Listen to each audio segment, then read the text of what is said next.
Magandang araw, Bagong Pilipinas. Narito po tayo ngayon sa Bulwagang Lapu-Lapu, Camp Brigadier General Rafael T. Crame, Quezon City, kung saan nagaganap ang isang bloodletting activity na pinangungunahan ng PICAG at Philippine Blood Center. Bilang bahagi ng pagdiriwang ng Police Community Relations Month, matagumpay na nagsagawa ang Police Community Affairs and Development Group sa pangunguna ni Police Colonel Luis E. Gisik, Chief CAD, sa ilalim ng superbisyon ni Police Brigadier General Vina H. Gisman, Director PICAG, katuwang ang Philippine Blood Center ng isang bloodletting activity ngayong Hulyo 23 taong kasalukuyan sa Bulwagang Lapu-Lapu, Camp Brigadier General Rafael T. Crame, Quezon City. Layunin ng aktibidad na makalikom ng sapat na supply ng dugo upang makatulong sa mga pasyenteng nangangailangan ng agarang blood transfusion habang isinusulong ang diwa ng malasakit, volunteerismo at paglilingkod sa komunidad.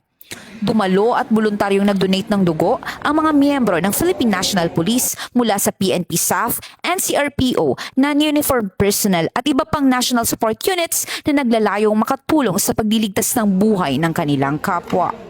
Ayon sa mga organizer, ang blood donation ay hindi lamang nakatutulong sa mga pasyenteng nangangailangan ng dugo, kundi nagsisilbi ring simbolo ng pagkakaisa, malasakit at responsibilidad ng bawat mamamayan sa komunidad.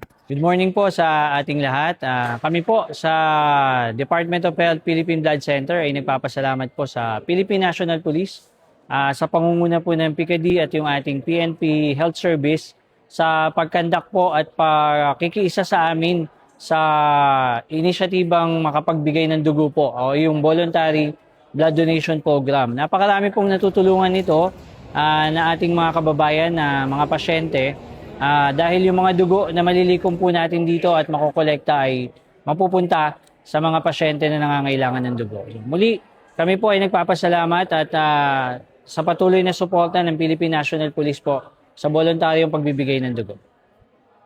Ang pambansang pulisya ay patuloy na sumusuporta sa mga ganitong aktibidad na siyang nagpapalakas ng ugnayan ng kapulisan at komunidad sa pamamagitan ng mga programang may positibong epekto sa lipunan. Dito po kami ngayon upang mag-donate ng dugo at sana po itong dugo na na-donate ko po is makatulong po sa ating mga kababayan na nangangailangan po.